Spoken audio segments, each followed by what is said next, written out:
Praise the Lord. ദൈവനാമത്തിന് മഹത്വമുണ്ടാകട്ടെ.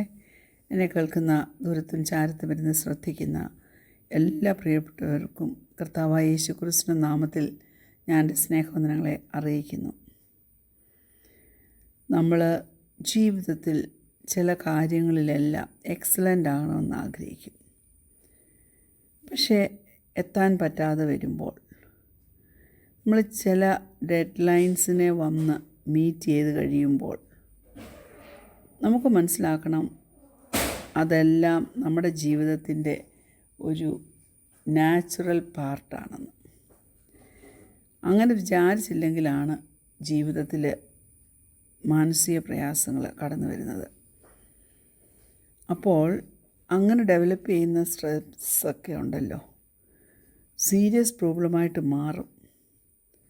അത് നമുക്ക് കുടഞ്ഞു കളയാൻ പറ്റിയില്ലെങ്കിൽ.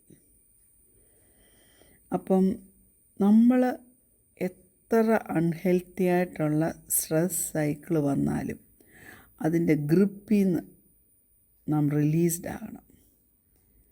ദൈവമക്കളെ, ഇല്ലെങ്കിൽ അത് നമ്മുടെ ഭാവിയെ ബാധിക്കും.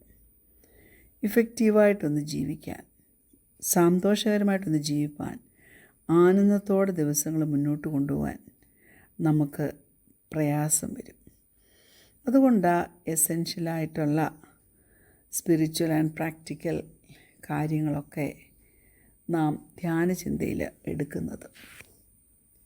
യെശയ്യാവ് 10-ാം അധ്യായം അതിൻ്റെ 27-ാം വാക്യം നമുക്ക് കുറിവാക്യമായിട്ട് എടുക്കാം. Isaiah chapter 10:27. അന്നാളിൽ അവൻ്റെ ചുമട് നിൻ്റെ തോളിൽ നിന്നും അവൻ്റെ നുകം നിൻ്റെ കഴുത്തിൽ നിന്നും നീങ്ങിപ്പോകും. പുഷ്ടി നിമിത്തം നുകം തകർന്നു പോകും. ഒരു ഗാലപ്പ് പോള് ഈ അടുത്തിടെ നടത്തിയതിനകത്തുനിന്ന് മനസ്സിലായ ഒരു കാര്യമുണ്ട്. നമ്മുടെ ലോകത്തിലെ മുഴുവൻ ജനസംഖ്യ എടുത്താൽ അതിൽ 1/3 ആൾക്കാർ വറി ആൻഡ് സ്ട്രെസ് കൊണ്ട് നിറഞ്ഞവരാണ്. പ്രത്യേകിച്ച് US ഇതിൻ്റെ നെഗറ്റീവ് എഫക്റ്റ് വളരെ വലുതാണ്.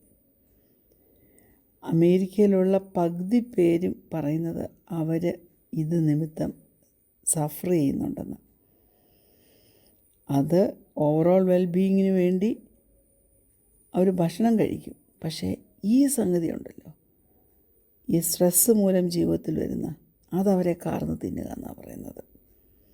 അത് അമേരിക്കൻ സൈക്കോളജിക്കൽ അസോസിയേഷൻ റിവീൽ ചെയ്തൊരു കാര്യമാണ് ഞാനിപ്പോൾ നിങ്ങളോട് പറഞ്ഞത്. ഈ സ്ട്രെസ് എന്ന് പറഞ്ഞാൽ അത് അതിൽ തന്നെ നെഗറ്റീവായിട്ടുള്ളൊരു കാര്യമല്ല. അതിൻ്റെ ബേസിക് ഫോം നമുക്ക് നോക്കുകയാണെങ്കിൽ നമുക്ക് മനസ്സിലാക്കാൻ പറ്റുന്നൊരു കാര്യം, നമ്മൾ എന്തെങ്കിലും ഒരു ഭീഷണിയെ അല്ലെങ്കിൽ ഒരപകടത്തെ നാം നേരിടാൻ പോവുകയാണെന്ന് നാം വിശ്വസിക്കുമ്പോൾ ചില ബിൽറ്റ് ഇൻ സൈക്കോളജിക്കൽ റെസ്പോൺസ് ഉണ്ടല്ലോ, അതെല്ലാം ഈ എമർജൻസി സിറ്റുവേഷനിൽ ട്രിഗേർഡായിട്ട് തീരും.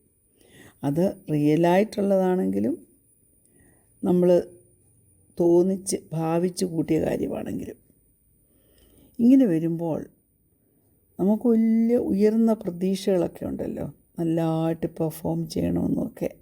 ഏതെങ്കിലും ഒരു ടാസ്ക് നമ്മൾ ഏറ്റെടുത്താൽ അത് ഏറ്റവും ഭംഗിയായിട്ട് ചെയ്യണം എന്നൊക്കെ ഒരു ചിന്താഗതി നമുക്ക് വരും.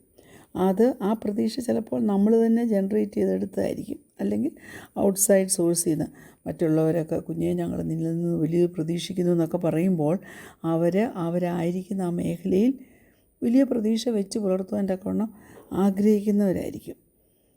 അപ്പോൾ പലപ്പോഴും ഇത് ഒത്തിരി ഉയർന്ന എക്സ്പെക്റ്റേഷൻ അത് എക്സ്പീരിയൻസ് ചെയ്യാൻ വേണ്ടി നമ്മുടെ ജീവിതത്തിൽ നാം പെർഫോം ചെയ്യാൻ ശ്രമിക്കുമ്പോഴൊക്കെ ഉണ്ടാകുന്നൊരു കാര്യമാണ്.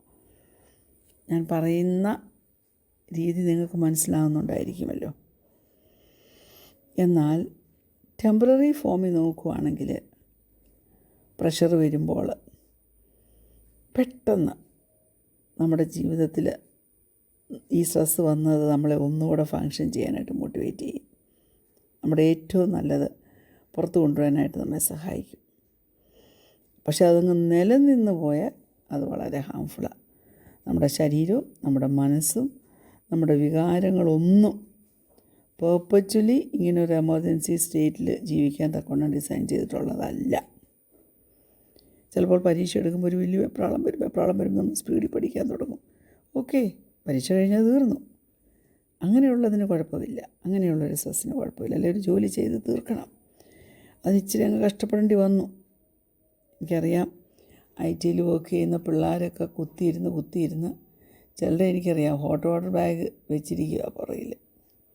കാരണം എന്താ? അതുപോലെ സ്ട്രെസ്സാണ് ജോലിയിൽ. 6 മണി കഴിഞ്ഞാലും 7 മണി കഴിഞ്ഞാലും വർക്ക് ഫ്രം ഹോമായിട്ടുള്ളവർ അതിൽ നിന്ന് ഇറങ്ങാൻ പറ്റാതിരിക്കുന്നവരുണ്ട്. അതുകൊണ്ട് കണ്ടിന്യൂസ് ആയിട്ട് സ്ട്രെസ്സിൽ മുഴുകി അങ്ങ് പോകാനായിട്ട് സറണ്ടർ ചെയ്ത് കൊടുക്കരുത്. അത് നിന്നെ അടിമയാക്കും കേട്ടോ. അപ്പോൾ ചിലർ കോൺസ്റ്റൻ്റായിട്ട് ഇതിനെ ടോളറേറ്റ് ചെയ്യും. അങ്ങനെ ചെയ്താൽ നോർമൽ ലൈഫ് ദുഷ്കരമായി തീരും എന്നുള്ളത് മറന്നു പോകരുത്. അതുകൊണ്ടാണ് ഇങ്ങനെയൊക്കെയുള്ള സെമിനാറിലും ഗ്രൂപ്പിലും ഡിവോഷനിലുമൊക്കെ നമ്മൾ ഈ ആങ്സൈറ്റിയും ഫിയറും ഒക്കെ നമ്മുടെ ജീവിതത്തിൽ നാം വിട്ട് കളയണമെന്ന് പരിശുദ്ധാത്മാവ് നമ്മെ ബുദ്ധി ഉപദേശിക്കുന്നത്. അപ്പം സ്ട്രെസ്സ് നമ്മൾ എക്സ്പീരിയൻസ് ചെയ്യാൻ തുടങ്ങുന്നത് എന്നും ആയിരിക്കത്തില്ല. ചിലപ്പോൾ ടൈം ടു ടൈം ആയിരിക്കും, ചില സർട്ടൻ സർക്കംസ്റ്റൻസസിലായിരിക്കും. പക്ഷേ അത് നമ്മിൽ ചില സ്വഭാവങ്ങൾ ഡെവലപ്പ് ചെയ്യും. ആ സ്വഭാവം നമ്മളെ ഇങ്ങനെ മുറുകെ പിടിച്ചുകൊണ്ടിരിക്കും. ഇങ്ങനെ വരുമ്പോൾ നമ്മൾ സ്പിരിച്വൽ ഫാക്ടേഴ്സ് അതുമായിട്ട് നമ്മൾ ഡീൽ ചെയ്യണം. ഫിസിക്കൽ ആൻഡ് ഇമോഷണൽ വൺസ് ഉണ്ട്, അത് ശരി തന്നെ. പക്ഷേ ആ സ്പിരിച്വൽ എലിമെൻറ്റ് അത് നാം നല്ലവണ്ണം ഒരു നല്ല കാഴ്ചപ്പാടോടെ സ്വീകരിച്ചെങ്കിൽ മാത്രമേ നമുക്ക് ഈ സ്ട്രെസ്സിൻ്റെ ഗ്രിപ്പിൽ നിന്ന് പിടിവിടാൻ പറ്റത്തുള്ളൂ. ഞാൻ പറയട്ടെ, 2 തരത്തിലുള്ള സ്ട്രെസ്സുണ്ട്. അത് നിങ്ങളൊന്ന് മനസ്സിലാക്കുന്നതല്ല. ഒന്ന് നാച്ചുറൽ സ്ട്രെസ്സ്, പിന്നൊന്ന് സ്പിരിച്വൽ സ്ട്രെസ്സ്. നാച്ചുറൽ സ്ട്രെസ് എന്ന് പറഞ്ഞാൽ ഫിസിക്കൽ, ഇമോഷണൽ ആൻഡ് മെൻ്റൽ സ്പിയേഴ്സിലാണ് അത് നിൽക്കുന്നത്. പക്ഷേ സ്പിരിച്വൽ എലിമെൻറ്റിന് അതിനെ ഇൻഫ്ലുവൻസ് ചെയ്യാൻ പറ്റും. നാച്ചുറൽ സ്ട്രെസ്സ് പ്രൊഡ്യൂസ് ചെയ്യുന്നത് headache, neck pain, shoulder tension, back pain, fatigue, stomach problem, sleeplessness ഒക്കെ ഉണ്ടാകും. തന്നെയുമല്ല, അത് emotional and mental symptoms like anxiety, sadness, anger, impatience, irritability, trouble concentrating, and certain degree of memory loss, negative thoughts, ഇതെല്ലാം കൊണ്ടുവരും. ഇതൊക്കെ അതിനകത്ത് ഉൾപ്പെടും. പക്ഷെങ്കിൽ നമ്മൾ ടെമ്പററി സ്ട്രെസ്സ് ഫീൽ ചെയ്യുമ്പോൾ, നമ്മളൊരു പുതിയ സിറ്റുവേഷനിലേക്ക് ആയിത്തീരുമ്പോൾ, അല്ലെങ്കിൽ ചില ഹൈ എക്സ്പെക്റ്റേഷൻസ് മീറ്റ് ചെയ്യാൻ തക്കവണ്ണമുള്ളൊരു വെല്ലുവിളി നമ്മുടെ മുമ്പിൽ നിൽക്കുമ്പോൾ, അങ്ങനെയുള്ള എല്ലാ കേസസിലും ഈ സ്ട്രെസ്സ് മാനിഫെസ്റ്റ് ചെയ്യുന്നത് എങ്ങനെയാണെന്നറിയാമോ? എന്തുകൊണ്ടാണെന്നറിയാമോ? നമ്മൾ എക്സ്പോസ്ഡ് ആയിത്തീരുന്ന അപ്സെറ്റിംഗ് സിറ്റുവേഷൻ്റെ ഒരു റിസൾട്ട്. സ്പിരിച്വൽ സ്ട്രെസ് എന്നാണെന്ന് നോക്കിയേ.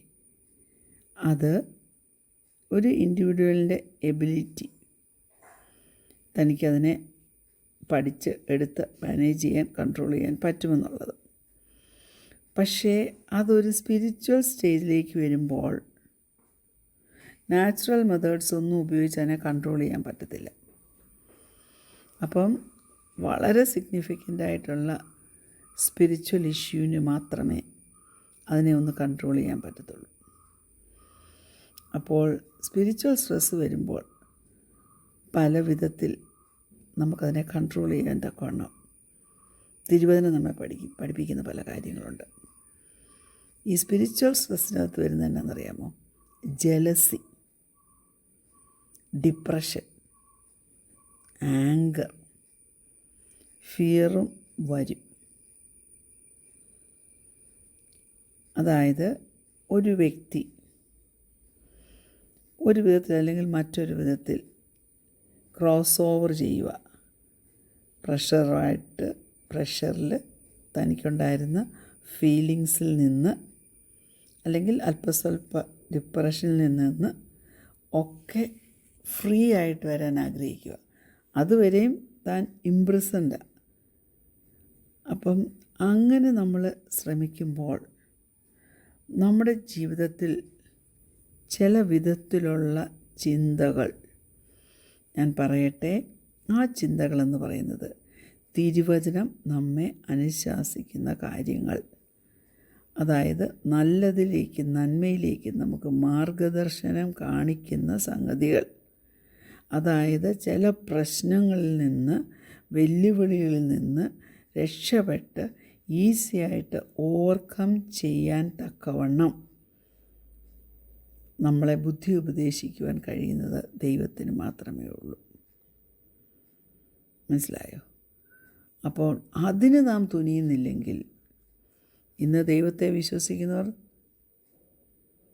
തുലവും കുറവായിട്ട് വരുന്നൊരു കാലഘട്ടമാണ്. കാരണം ബുദ്ധി കൂടി. AI തൊട്ട് എന്തിനെല്ലാം ആശ്രയിക്കാമോ അതിനെല്ലാം ആശ്രയിക്കാൻ പറ്റും. അഹങ്കാരം മനുഷ്യരിൽ കൂടി. പ്രത്യേകിച്ച് അന്ത്യകാല സമയങ്ങളിലെ തലമുറകൾ ദൈവത്തെ വിട്ട് ഓടുന്നൊരു കാലഘട്ടമാണ്. അങ്ങനെ വരുമ്പോൾ ഉള്ളിൻ്റെ ഉള്ളിൽ നിന്ന് നമുക്ക് തോന്നും, ദൈവം, ഞാൻ സേവിച്ച ദൈവം ഇന്നിപ്പോൾ ഞാൻ പ്രാർത്ഥിക്കുന്നില്ലല്ലോ, പള്ളിയിൽ പോകുന്നില്ലല്ലോ, വചനം വായിക്കുന്നില്ലല്ലോ എന്നെല്ലാമുള്ള ചിന്തകൾ വന്നിട്ട് കുഞ്ഞെ, നിൻ്റെ സ്പിരിച്വൽ ലൈഫിനെ അത് എഫക്റ്റ് ചെയ്യാനിടയാകരുത്. സ്പിരിച്വൽ സ്ട്രെസ്സ് ഉണ്ടാകുവാനിടയാകരുത്. കണ്ണുകടയ്ക്കാൻ പ്രാർത്ഥിക്കാം. കർത്താവേ, നാച്ചുറൽ വേയിൽ വരുന്ന സ്ട്രെസ്സാണെങ്കിലും സ്പിരിച്വൽ സ്ട്രെസ്സാണെങ്കിലും ഞങ്ങളുടെ ജീവിതത്തിൽ കടന്നു വന്നതിനെ ശാസിച്ചകറ്റി ജീവിപ്പാൻ സഹായിക്കണം. യേശുവിൻ്റെ നാമത്തിൽ തന്നെ ആമേൻ. Praise Lord. God bless you all.